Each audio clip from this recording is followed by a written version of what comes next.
Salutations everybody, it is Matty here today, sitting down to talk a bit about a little video game you may be interested in, and no, it's not called Greenfall, it's called Redfall, baby. That was supposed to turn red.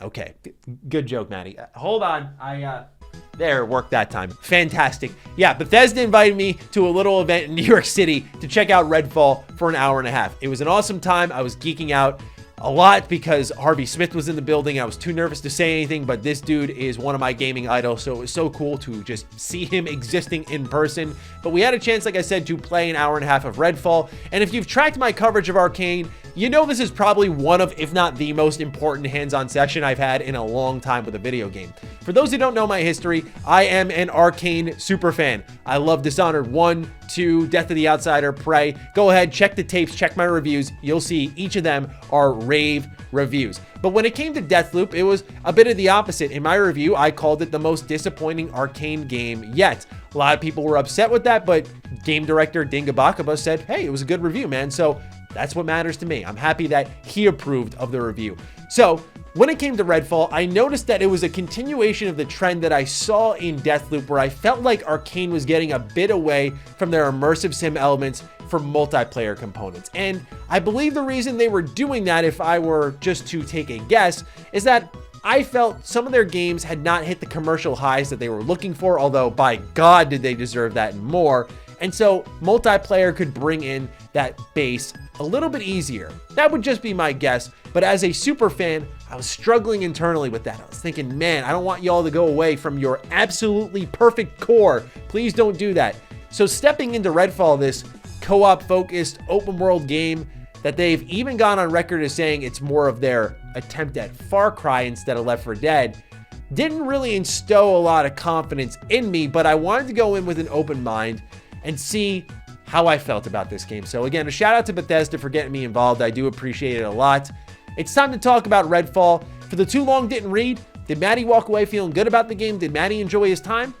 Yes. Do I have some concerns? A couple. We'll get into those. But overall, this is just a sneak peek at what's to come, and it could change by the time I have 20, 30, 40 hours in the game. We'll see. But right now, after almost 2 hours, I liked what Redfall offered me.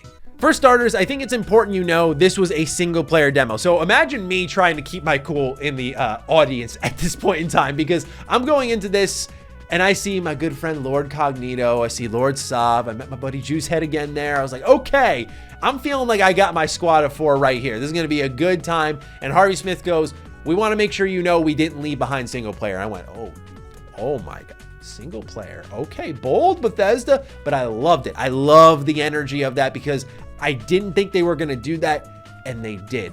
So let's talk about the Arkane hallmarks, right? Stealth and powers. Let's begin with powers. So when you look at Redfall, I played as one of the 4 characters you could select at the beginning of the game. I chose the sniper. Now, he had the ability to send out a raven to scan the environments or to be fully cloaked, and he even had an ultimate ability that would auto-target enemies for headshots. He worked, but I almost felt like this character was one piece of the puzzle as I was going through my demo. I examined his upgrade tree and noted that these abilities do allow for customization for different playstyles, which I thought was great. So as an example, I could make my cloak give me additional armor, which goes a really long way in crazy firefights. Another direction I could go is the cloak lasting longer, or even the ability not expiring after I take a shot, meaning I could pick off multiple enemies without my cloak fading. So it enhanced my stealth capabilities, and I love that. You know, we have far too many games that make stealth the side piece, right? It's not about the whole game, but in Redfall, one of the best confirmations I can bring to you early on in this video is I was pleased to see that stealth is a focus. While all the trailers were action, action, action, my character had a silenced sniper rifle, a silenced pistol, and while I could go guns blazing, the level design allowed me to be stealthy and rewarded that playstyle, and there were builds that enhanced it. To me, that was fantastic to see. With that in mind, and the experience may differ from person to person depending on what class you played, but me as the sniper, I can't say the feeling of missing components in my moveset felt good. Now, as my good friend Lord Sav said when we chatted after the demo experience, if Corvo were split up, I think that's what you get with Redfall. So Corvo's ability set in Dishonored allowed you to interact with the world in unique ways, like utilizing the rats to crawl through a grate or blinking through a window. Now with my sniper, it was merely about using stealth to crawl around the perimeter, but there wasn't any true traversal abilities, which I found pretty disappointing at the time. This is where maybe co-op would come into play, because there are characters that allow you to bring yourself up 3 to 4 levels, but if you're in solo and you don't have that, you're SOL, unfortunately. Now, while the lack of traversal abilities isn't the end of the world, pardon the pun, I do think it's still something you should keep your eye on, because while you had Corvo having all those abilities for chaos or not chaos, and he could traverse the environment or in all these unique ways, it feels kind of limited, at least in the experience with my sniper character. It felt like I needed the co-op partner, and it was almost encouraged. While single player worked, and it worked pretty dang well, it still felt like I was limited in how I typically get around in an Arkane game, and that was a little disappointing. Now, one thing that Harvey Smith did emphasize is that these 4 characters are not the end of the road here. He kept calling them launch characters during the opening presentation. Launch set, launch this, launch that, and indicated that there are more characters on the way that will be packaged up for DLC. Now, one thing he did make sure to insist is that with the bite back upgrade, there isn't any microtransactions, any type of in-game store. He said you don't got to worry about any of that. So that was relieving to hear, with the multiplayer component added, that it is a true co-op game and not some type of live service game that they're trying to build millions and millions of dollars off of. So hallmark 1 is going to be your powers. 2 is stealth, which feeds into exploration. If there's one company that I do think challenges Bethesda for the crown of interior level design, it's gotta be Arkane. I mean, Bethesda Game Studios, I love their dungeons. I love how they're laid out. I love the interactivity. But Arkane manages to do that on a more linear scale, and because of that, there's more detail, more things to pick up and interact with, more quests to complete. So that was question number 2. If you watched my Deathloop review, you know I was a bit worried about this, because I noted with the inclusion of a multiplayer component, suddenly I couldn't go through as many windows as I once did in even Dishonored 1, and I found that a pretty big letdown. Well, here in Redfall, I'm happy to say that you could get your kleptomaniac on. You could get into all manner of buildings. It does feel like this was the Arkane style I was missing from Deathloop. You know, you'll find apartments, theaters, laundromats, restaurants, etc. The interiors are open and explorable with multiple entryways. Again, this is why I really was missing those traversal abilities, because I'd see all these ways I could have got in a bit easier, but I was forced through the front door. Now, unlike Dishonored, I didn't get that sense that every area had a story to it with lore littered about. Now, when I talked to other people at the preview, they actually said otherwise, so it's possible I just had bad luck. But for me, when I was going through Redfall, I was looking for those notes, looking for those stories, and sometimes it was just a loot dungeon, and that was it. Speaking of loot, that's kind of what these locations felt like they fed into when it came to the gameplay loop. Less about story and more about loot. So what this game's exploration did remind me of is, get ready, hold on to your seats, Fallout 4. So in Fallout 4, what you would do is gather all different kinds of junk and scrap it down to build a base, right? To build new weapons. Think of that, but one step simpler, and not in a bad way. The first thing I recognized when playing Redfall is how I could interact with plenty of the objects in the world and loot them. Now, to me, this is important because it adds that immersive quality to the game that I was talking about. As you pick up these items like pliers, bleach, whiskey, and so on, it'll be added into an overall supply stash, which is your currency for the game. Now, you can spend your supplies on new weapons or restock your ammunition, healing items, and I'm unsure if there are any other things to invest in, but that's what I saw in my preview time.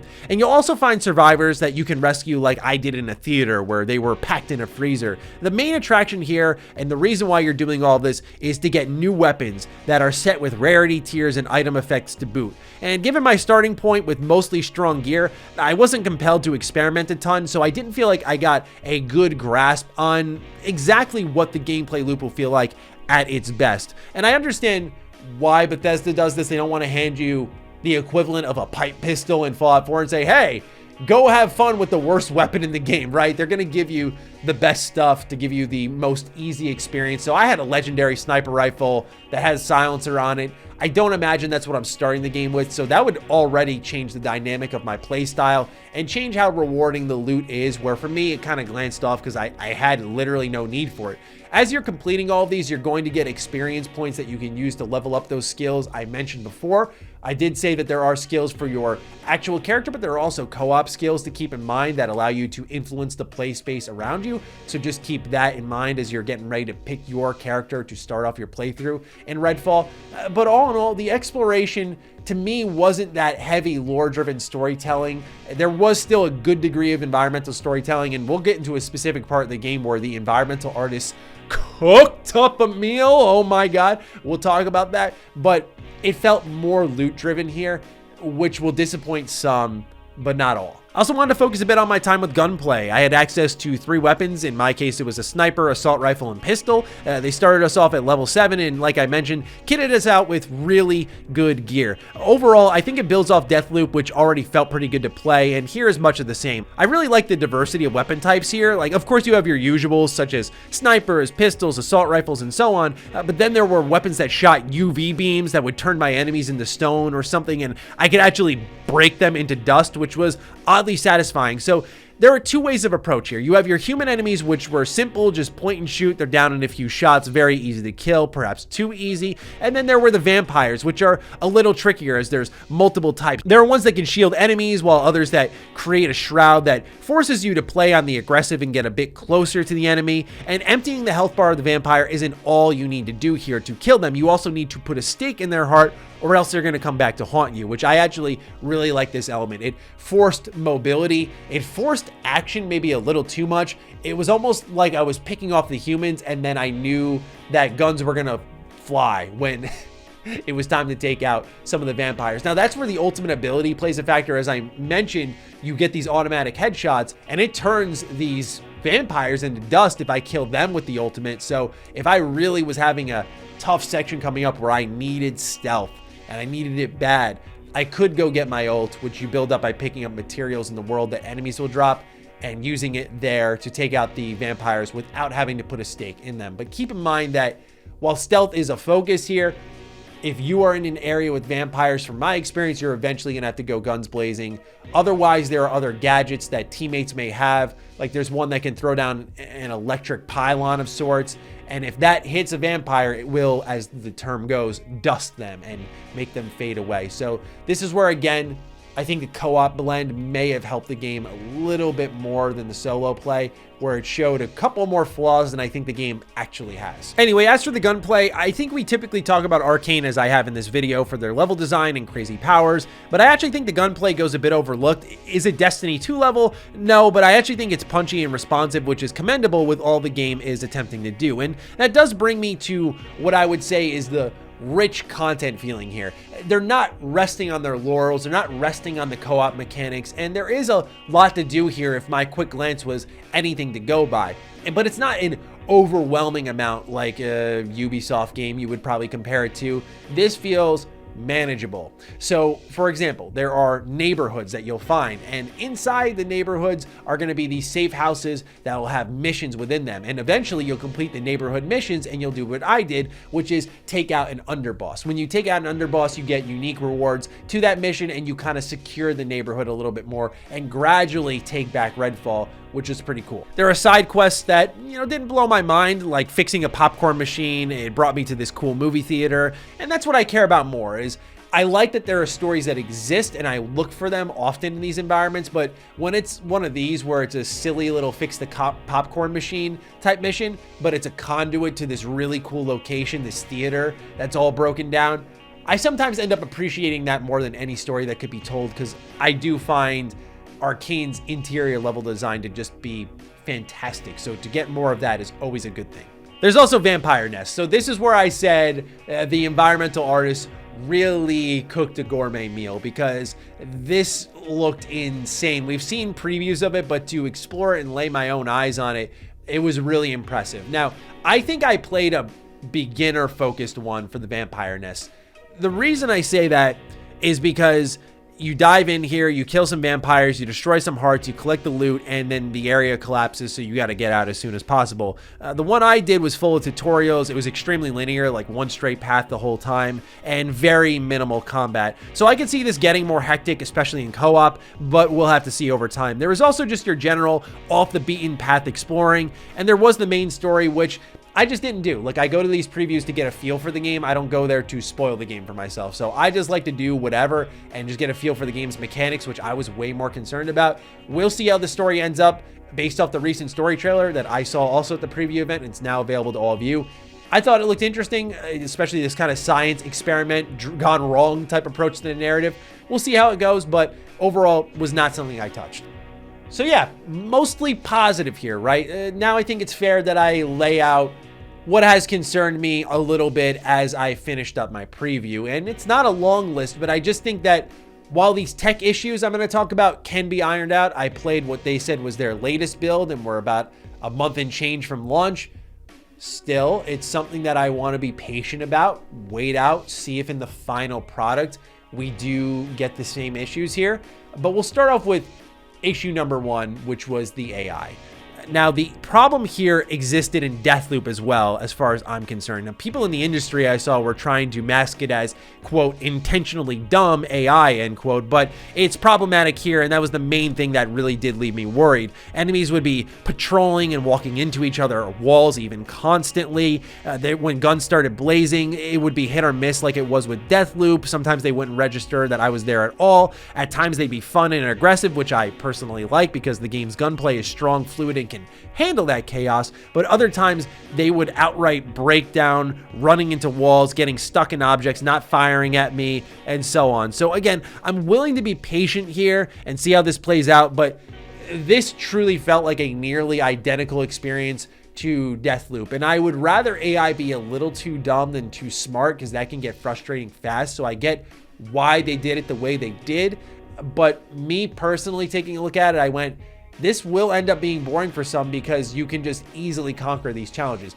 I did play on the normal difficulty. I think based off my experience here, I will probably play one difficulty higher at launch. The last thing I want to take note of here is frame rate. Again, this is something I'm not going to really react to because I feel this one I'm more compelled to address simply because it reminds me of when I did make an error during my coverage of Fallout 76 when I previewed it in 2018. And during that preview, the frames were dropping constantly, but Bethesda said they were working on it. That obviously wasn't fixed by launch, and I felt foolish for not including it in my preview. Of course, there were many other things I noted, but I think it's important just to mention here that Redfall was choppy at times. There was nothing terrible, and mostly when I ventured out from the fire station to the open world is when I felt like the game was loading something here and started pretty hard. Otherwise, this would occur in pretty busy areas of the city space, but nothing too bad. Again, this is just due diligence. These could be fixed by the time the game is fully out, but I would feel like I am neglecting doing my job here by not making you aware that there could be some issues in the can that may make their way into the launch. I think at least the frame rate will be ironed out. For the AI, I am not holding my breath. We'll see, but overall, my time with Redfall was solid. I did enjoy what was there. I did enjoy the overall open world experience, and I did like that solo play worked. There is much more to be said about this game, but I'll have to wait until I get my hands on the full product to really dive deep and say so. But for now, I feel a lot more confident in Redfall than I did heading into the event, and I think that's the best thing you can say about a preview. So ladies and gentlemen, it's time for you to sound off. What do you think of what you've seen of Redfall? What do you think of my thoughts on the game? Fire away down below. Other than that, be sure to follow me on Twitter, follow me on Instagram. Those links are in the description down below. And a big thank you to all the patrons, all the members who continue to support the hell out of the content here. Stay sexy, stay active. I love you all. Peace.